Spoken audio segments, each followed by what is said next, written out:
Lalu selanjutnya adalah untuk menghitung ganjil genap bilangan. Jadi jumlah ganjil, maksudnya jumlah ganjil di sini adalah berapa jumlah ketika itu dijumlahkan bilangan ganjil. Kayak bilangan ganjil kan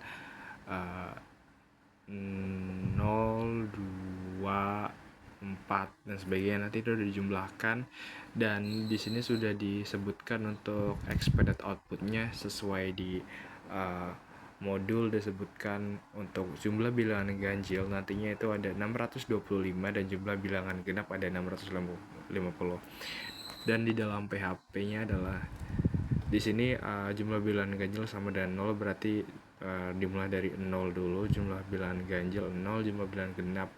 Dan di sini menggunakan for, jadi untuk variabel i sama dengan 1 titik koma variabel i kurang dari sama dengan 50.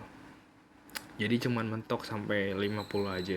Dan ini bisa diubah-ubah, misalkan pengen 70 tinggal ganti ke 70 dan sebagainya. Nanti sistemnya itu kan otomatis. Dan di sini S1++ berarti menambahkan setiap setiap variabel satunya itu nanti tambah 1 sampai dengan 50. Ketika itu sudah sampai 50 maka nggak akan nambahin lagi. Terus di sini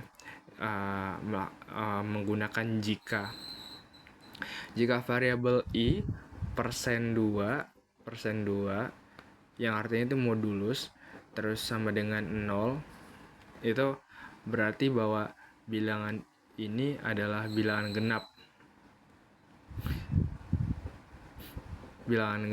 Dan di sini menggunakan else, berarti yang lainnya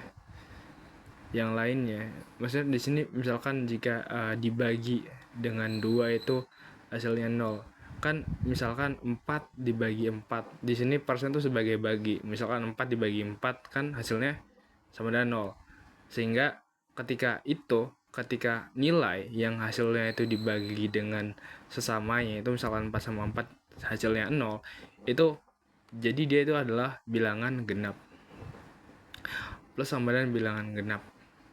Nanti di sini jumlah bilangan genap itu nanti plus. Jadi tadi yang sudah yang hasilnya itu 0 nanti akan ditambah, misalkan 2 ditambah 4 ditambah lagi 6 dan sebagainya. Dan else berarti nilai yang ketika dibagi itu enggak 0. Jadi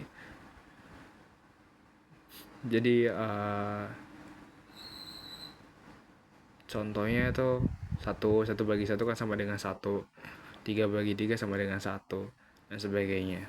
Dan di sini ekonya itu jumlah bilangan ganjil,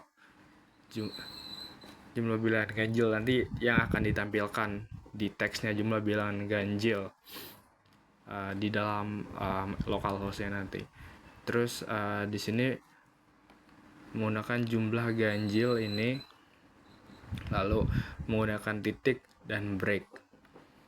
Nanti bakal disebutin tuh ekonya jumlah bilangan ganjil, terus nanti dia akan menyebutkan hasil dari jumlah ganjil ini sesuai dengan variabel i-nya kan sampai 50. Jadi berapa jumlah bilangan ganjil ketika dijumlahkan sampai dengan 50 seperti itu. Nanti kita bisa lihat di localhost-nya seperti ini.